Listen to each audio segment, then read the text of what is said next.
और हुड्डा साहब के कदम जेल की ओर और बढ़ गए हैं।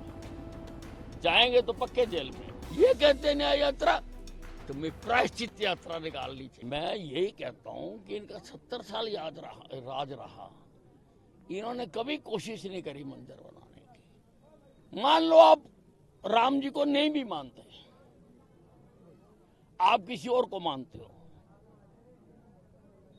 लेकिन फिर भी शासक होने के नाते देश की 100 करोड़ जनता जिसको मानती है,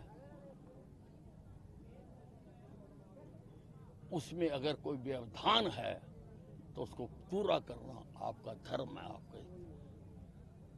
लेकिन आपने कभी इस दिशा में कोई कदम नहीं उठाया, और अब अगर सरकार करने जा रही है तो आपको हर तरफ उसमें आप कोई ना कोई व्यवधान डालना चाहते हो।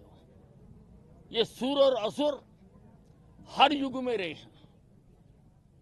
ये ताड़का और खरदूषण अब भी हैं, जो पहले हड्डियां फेंक जाते थे, आज भी हैं जो शुभ काम में हड्डियां फेंकना चाहते हैं। अरे सारा देश राम नाम से नाच रहा, तुम भी नाचो।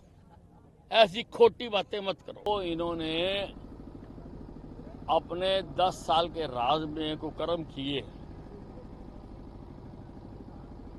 उसकी जांच शुरू हो गई है, और हुड्डा साहब के कदम जेल की ओर और बढ़ गए हैं।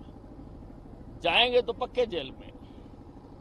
जैसा कुछ काफी बड़ा घोटाला है या कुछ अभी चलते हैं? देखिए, पहले सेक्शन 4 सेक्शन 6 कर दिए, जब किसान डर गए, प्रॉपर्टी डीलरों से जमीनें खरीदवा दी।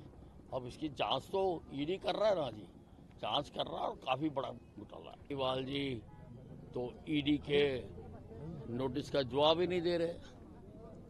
भाई अगर आप साफ पाक हो तो जाओ, जाके अपना जवाब दो।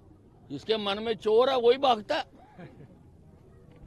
भारत राहुल गांधी को न्याय यात्रा निकालने की बजाय प्रायश्चित यात्रा निकालनी चाहिए।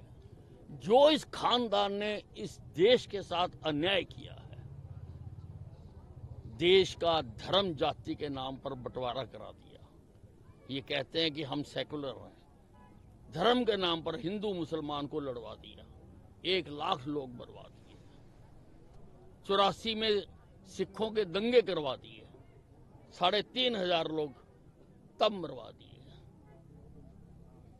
बांग्लादेश की लड़ाई हुई, 80,000 POW हमारे पास थे, बिना किसी शर्त के वापस कर दिए। उस वक्त चाहते तो POK ले लेते, पाकिस्तान के साथ अपना हिसाब करते। संविधान को रोंद कर कुचल कर 1 लाख से भी ज्यादा लोगों को जेलों में डालकर यहां पर इमरजेंसी लगा दी। ये कहते हैं न्याय यात्रा निकालेंगे। चुनी हुई सरकारों को ऐसे तोड़ते थे जैसे बच्चे गुब्बारों से खेलते हैं, गुब्बारों को फोड़ते हैं। ये कहते हैं न्याय यात्रा, तुम्हें प्रायश्चित यात्रा निकालनी चाहिए।